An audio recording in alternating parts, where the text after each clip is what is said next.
सबसे पहले आप सभी बंधुओं को दीपावली की ढेर सारी बधाई, हार्दिक शुभकामनाएं।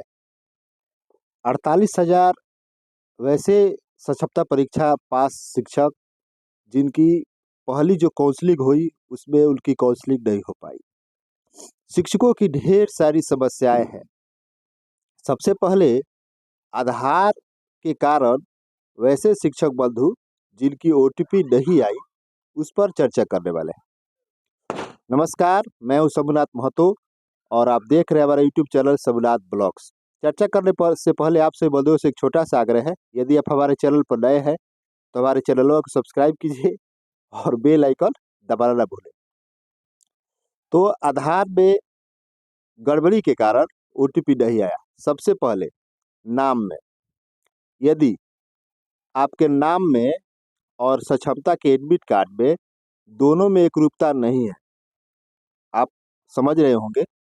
दोनों में एकरूपता का मतलब जैसे आपने साक्षरता परीक्षा का फॉर्म भरा होगा और आपके आधार कार्ड के नाम में दोनों में एक समान नहीं है, दोनों एक समान नहीं है, तो आपका ओटीपी नहीं आया होगा।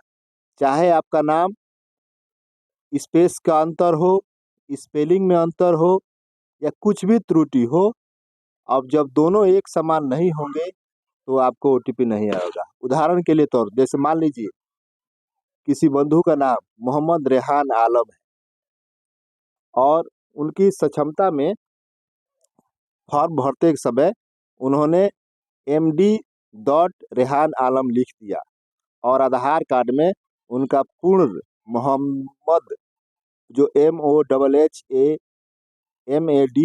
है, तो इस कारण से आपका ओटीपी नहीं आया होगा। तो इसके लिए आपको सबसे पहला उपाय है कि आप अपना आधार कार्ड सुधार करवा लें, क्योंकि साक्षरता का एडमिट कार्ड सुधार होने वाला नहीं है।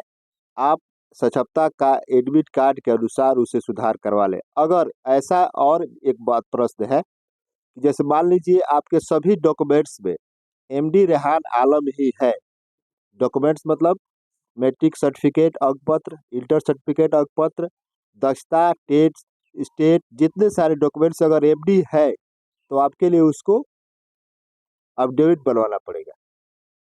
ये हो गया। दूसरा प्रश्न करते हैं जन्म तिथि में।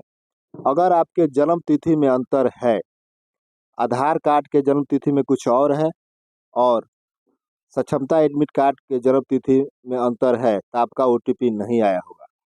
तो आप आधार के जन्म तिथि को सुधार करवा लें।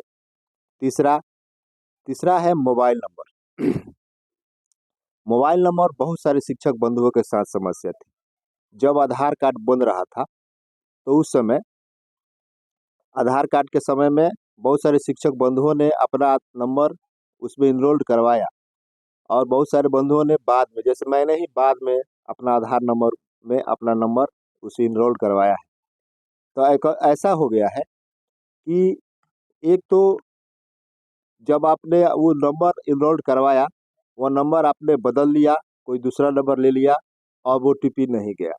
आपका आधार कार्ड और साक्षरता का एडमिट कार्ड दोनों एक समान है और मोबाइल नंबर बदल गया है, आप अभी मोबाइल नंबर कोई दूसरा यूज कर रहे हैं और उस समय, तो सबसे पहले आप अपना मोबाइल नंबर उसको रिचार्ज करवा लीजिए। और भी ऐसा था, जैसे मान लीजिए कोई बंधु अभी बीएसएनएल में कन्वर्ट करवा लिया है और बीएसएनएल का नेटवर्क के बारे में आप सभी जानते ही हैं। कभी कभी नेटवर्क नहीं होने के कारण ओटीपी नहीं जा पाया, तो ये भी समस्या थी जिस कारण से ओटीपी नहीं जा पाया। तो ये सभी समस्याएं आधार को लेकर के थी और भी समस्याएं हैं, उस पर चर्चा करेंगे। आप बने रहे हमारे वीडियो में, आपको पूरे विस्तार से बताएंगे किन किन कारण से आपके समक्ष ओटीपी नहीं गया। अगला बिंदु है लिंग, जेंडर। अगर आधार कार्ड बनवाते समय मान लीजिए आप पुरुष शिक्षक हैं और आपका आधार जो है वो महिला अंकित हो गया होगा, आपने ध्यान नहीं दिया होगा और जब आप साक्षरता का काउंसलिंग कराने जा रहे हैं तो उस समय आपका लिंग के कारण आपके पास ओटीपी नहीं आया। ये सभी ध्यान देने वाली बातें हैं, आप सभी को ध्यान देनी चाहिए।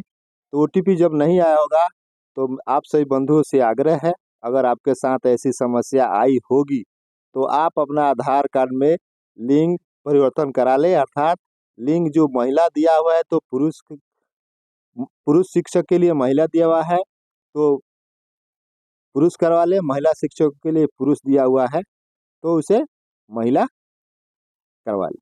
तो ऐसी समस्या है। उसके बाद है आधार संख्या।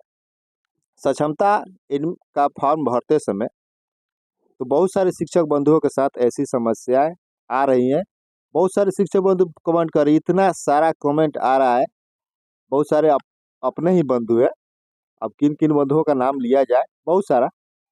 तो आधार संख्या में फॉर्म भरते समय आगे आप भरे होंगे या किसी से जा करके आप भरवाए होंगे, मोबाइल चलाने वाला या कंप्यूटर लैपटॉप ये सब चलाने वाले से, तो उनके पास भीड़ होगी और भीड़ के कारण कभी कभी ऐसा हुआ होगा कि आपके जो आधार कार्ड का जो नंबर है 2644 है तो 4426 भर दिए होंगे, आधार कार्ड में नंबर गड़बड़ हो गया होगा और सक्षमता और आपका आधार कार्ड अलग है। ऐसा बहुत सारे शिक्षक बंधुओं के साथ हुआ है। तो इस कारण से OTP नहीं आया होगा। इसके लिए आपको आवेदन लिखना पड़ेगा। आवेदन लिख करके और DPO के समक्ष यह देना पड़ेगा। ऐसे तो गोपालगंज जिले की बात करें तो उनके द्वारा यह चार्ट यह फॉर्म जारी कर दिया गया है और आप जाकर इस फॉर्म में आपको किसी भी प्रकार की अगर समस्या है तो आप इसको भर सकते हैं। आइए इस फॉर्म के बारे में विस्तृत रूप से चर्चा कर लेते हैं कि इसमें किन किन बातों का जिक्र किया गया है। यही जो फॉर्म है, इस फॉर्म की हम चर्चा कर रहे थे। जैसे यह गोपालगंज जिले द्वारा जारी किया गया है और यहाँ के शिक्षक बहुत ही सरल। DPO साहब को बहुत बहुत धन्यवाद कि आपने इस तरह का फॉर्म जारी किया। तो देखिए इसमें क्या जिक्र किया गया है। जैसे अगर आपके आधार में किसी प्रकार की त्रुटि आपको सुधार करना है तो इसमें देखिए क्या लिखा गया है। सुधार की विवरणी, अगर नाम में आपको किसी प्रकार की त्रुटि है, जन्म तिथि में किसी प्रकार की त्रुटि है, लिंग में किसी प्रकार की त्रुटि है, आधार में किसी प्रकार की त्रुटि है, मोबाइल नंबर आपको किसी प्रकार की त्रुटि, क्या सक्षमता परीक्षा फॉर्म भरते समय आपको क्या कल प्रविष्टि हो गई है, इसमें आपको जिक्र कर देना है कि, और ये भी ध्यान दिया गया है कि आपको किसी एक ही बिंदु पर चर्चा करनी है। और उसके बाद देखिए क्या लिखा है, सही प्रविष्टि क्या होनी चाहिए, अभी आपको जिक्र करना है कि आपका सही प्रविष्टि क्या होनी चाहिए और अभियुक्ति आपको लिख देना है। तो यही फॉर्म जारी किया गया है और इसी को भरना है गोपालगंज जिले शिक्षक साथियों को। और आशा करते हैं कि और सभी जिलों में भी इस प्रकार का फॉर्म निकले ताकि उन सभी शिक्षक बंधुओं को सहूलियत हो। नहीं तो आप आवेदन भर लिख सकते हैं। आवेदन का कैसे लिखा जाएगा मैंने उसके वीडियो बनाया हुआ है, आप जा करके आप डिस्क्रिप्शन बॉक्स में देख सकते हैं कि कैसे वीडियो बनाया गया है। तो अगर आपको किसी प्रकार की त्रुटि हो तो हमें कमेंट कीजिए, कोई समस्या हो तो कमेंट कीजिए, हम आपकी समस्या का समाधान करने का पूरी तरह से प्रयास करेंगे। और इसी तरह से वीडियो को जानने के लिए हमारे चैनल को सब्सक्राइब कर दीजिए, बेल आइकन दबा दीजिए। तो मिलते हैं ऐसे ही सूचना भरी वीडियो में, तब तक के लिए जय हिंद, वंदे मातरम। आप सभी को दिवाली की ढेर सारी शुभकामनाएं।